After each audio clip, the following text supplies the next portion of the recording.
Hey guys, welcome to the first Ghost Syndicate special. This is a series I hope to continue. Um, it would be one or more band members, whoever is passionate about a new album release, and where we give our thoughts on said album. Um, Today it's just me, as it's just me and Gwen who really likes Badflower, and Gwen said she didn't really care about doing this, which is fine. Um, So, today is now June 21st, but June 20th, Badflower released their new record, No Place Like Home.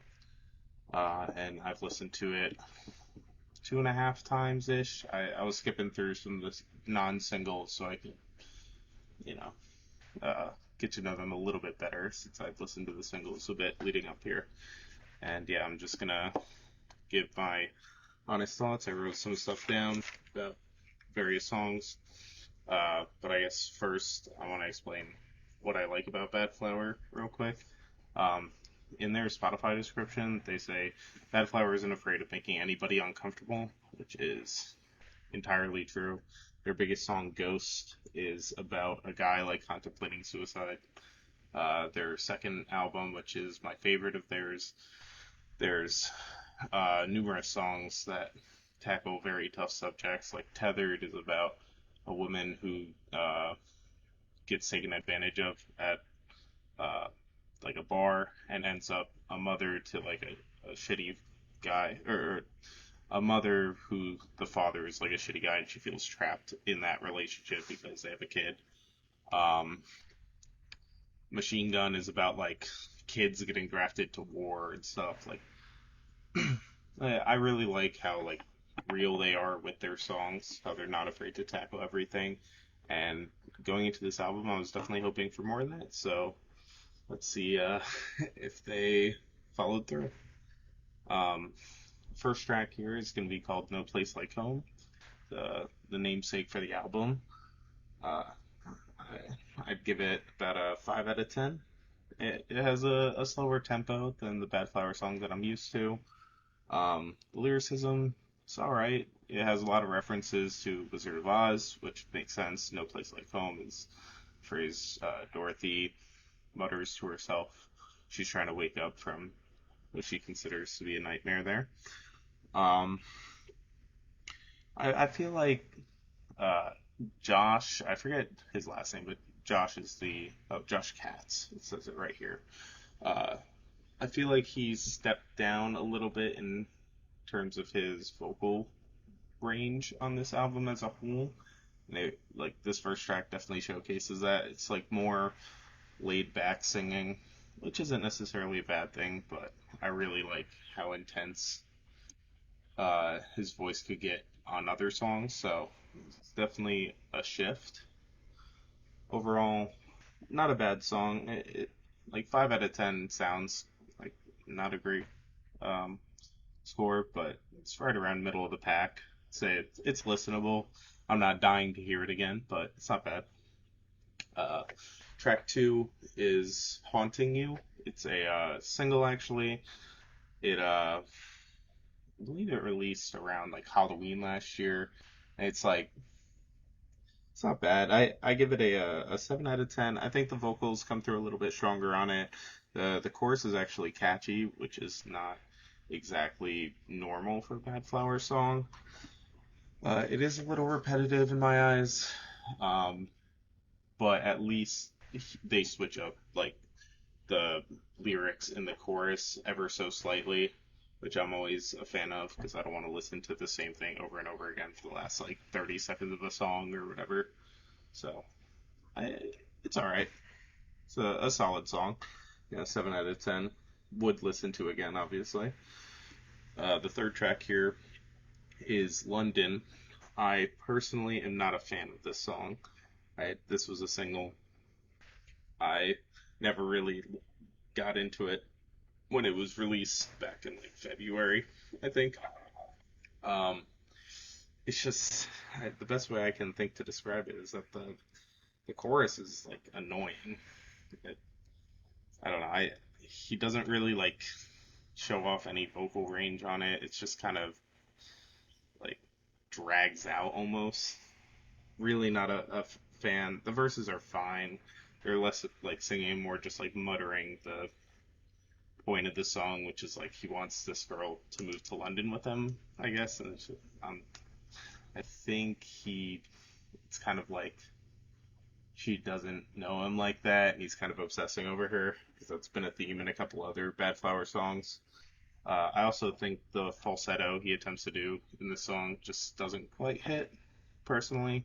He does a lot of that throughout this album, which is one of the things my dad, who is a huge fan of the previous albums, said he wasn't a fan of on the singles, but I think some of the other singles he did it fine. It's just didn't come through on this one for me.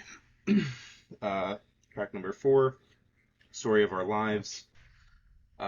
Give it a 7 out of 10. Oh, I don't remember if I said what I gave London, but 3 out of 10 is what I would give it. But Story of Our Lives, 7 out of 10. I think the instrumentation, whatever the word is, I think it's great on this song. Like the riffs are really strong, the drum beat's great.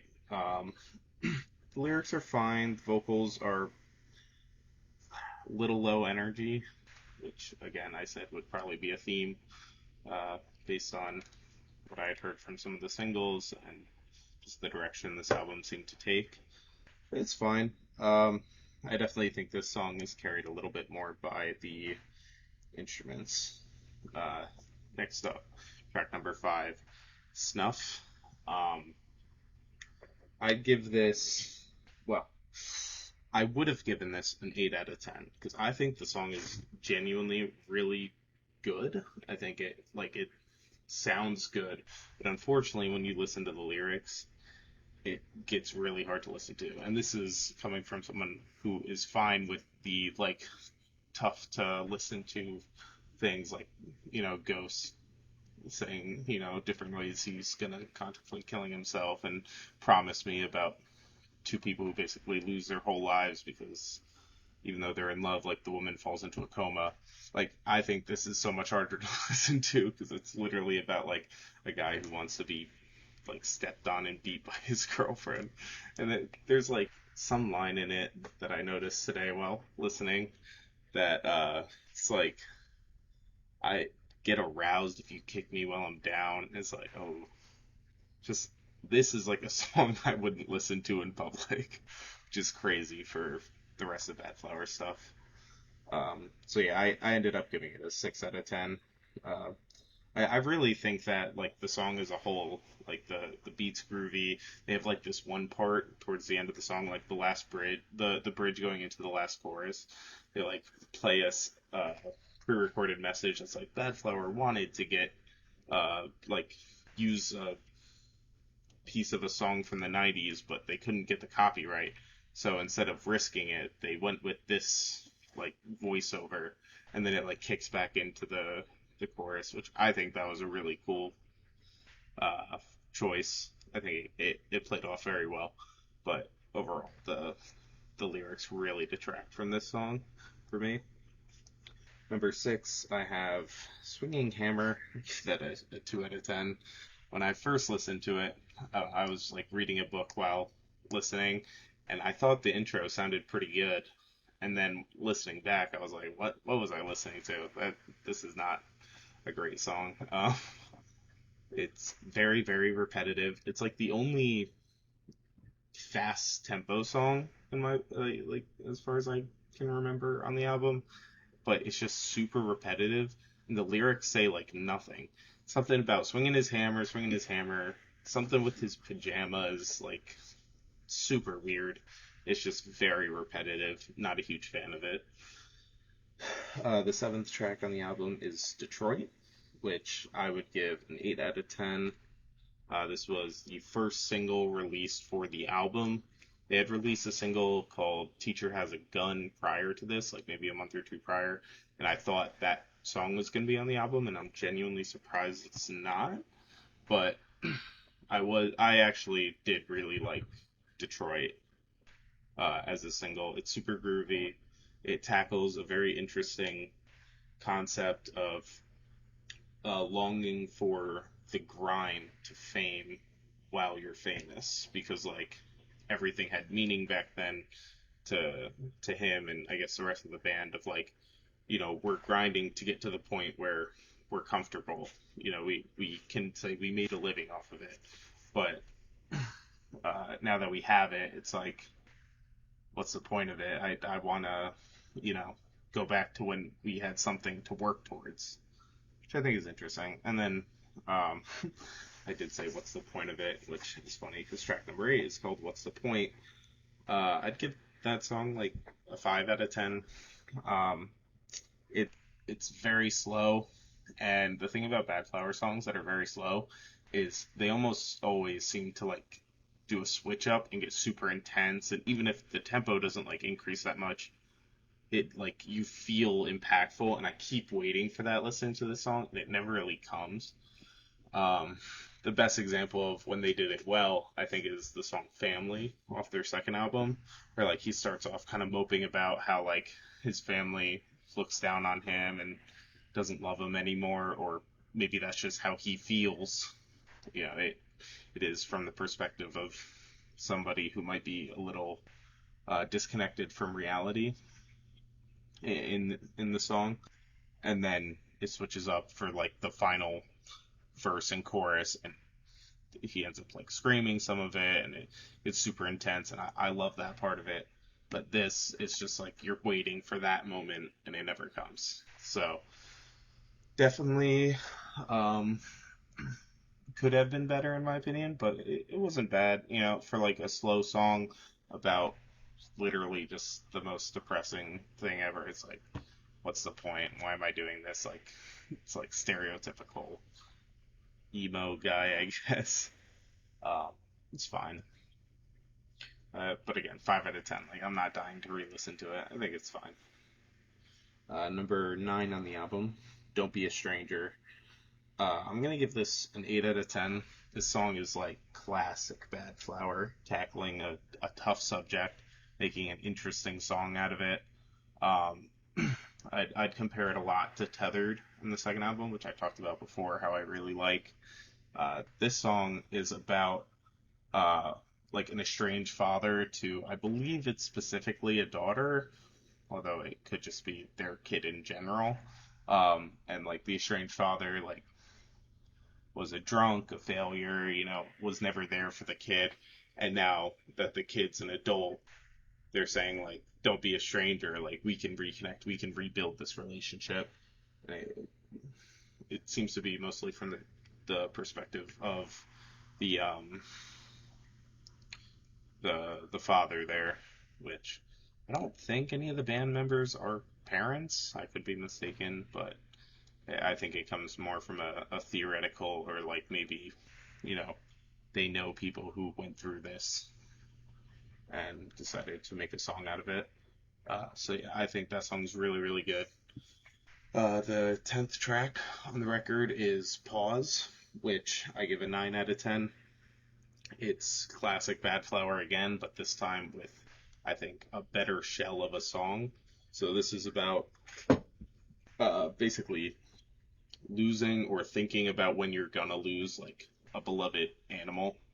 Like the one of the first lyrics in the song is like, when I came to your rescue, referencing, obviously rescuing like a cat or a dog or whatever, and then you grow so attached to them, but now you're thinking about when they're gonna leave you, and how like you can't even console the animal and be like it's okay, you're loved, because they don't understand words, obviously.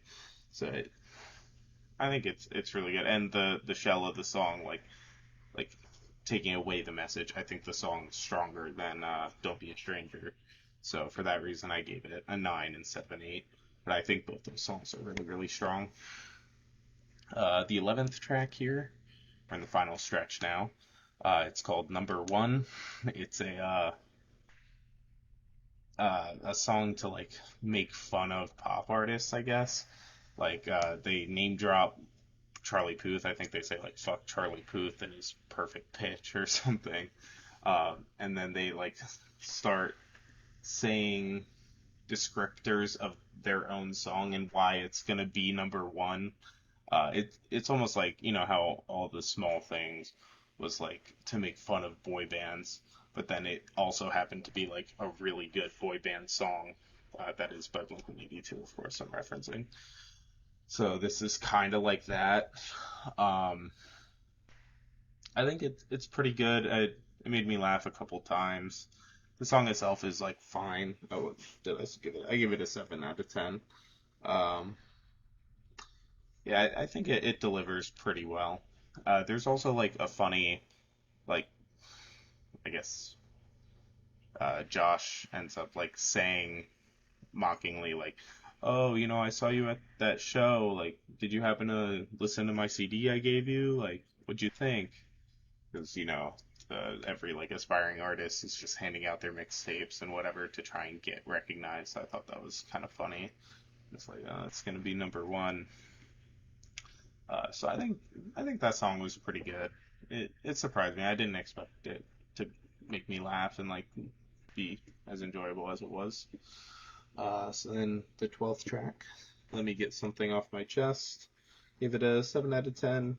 Uh, I think it's a pretty decent song. I think the guitar riffs are great. Um, it's pretty good. It's slower tempo again. It, like, as a whole, this whole album was just much slower. Like I said, the only really fast song was Swinging Hammer, which did not follow through for me. Um, and then finally, the 13th track, Butterfly. I'd give it a 6 out of 10. It's not a bad end to the album. It feels a lot like My Funeral from their second album, which is kind of like a self-moping song about like who's gonna miss me, who's gonna care type thing. But I think My Funeral is a better song for that kind of message. So yeah, I mean it's not bad. It's pretty good. So overall, by averaging out the scores I gave to each song, this is a 6.2 out of 10, which isn't a great score, but if you remove London and Swinging Hammer from the mix, that would definitely bring the score up quite a bit. The Again, without those, it's like a 6.8, so almost a 7. And a 7 out of 10 album is like an album I'd be interested in putting on again, like that's a really solid listen, especially for a band that I already know I like. Definitely unfortunate that I felt like there was no 10 out of 10 songs on it. But yeah, uh, I still liked it. I mean, was disappointed by a few tracks, but not bad. So yeah, thank you guys for watching, whoever did. And you know, maybe we'll do more videos like this where we kind of just go over these new releases we're excited about. If we don't, maybe just nothing really came out that we really wanted to talk about. Um, yeah, keep your eyes open, I guess, for more stuff like this. And see you guys on the podcast. Peace.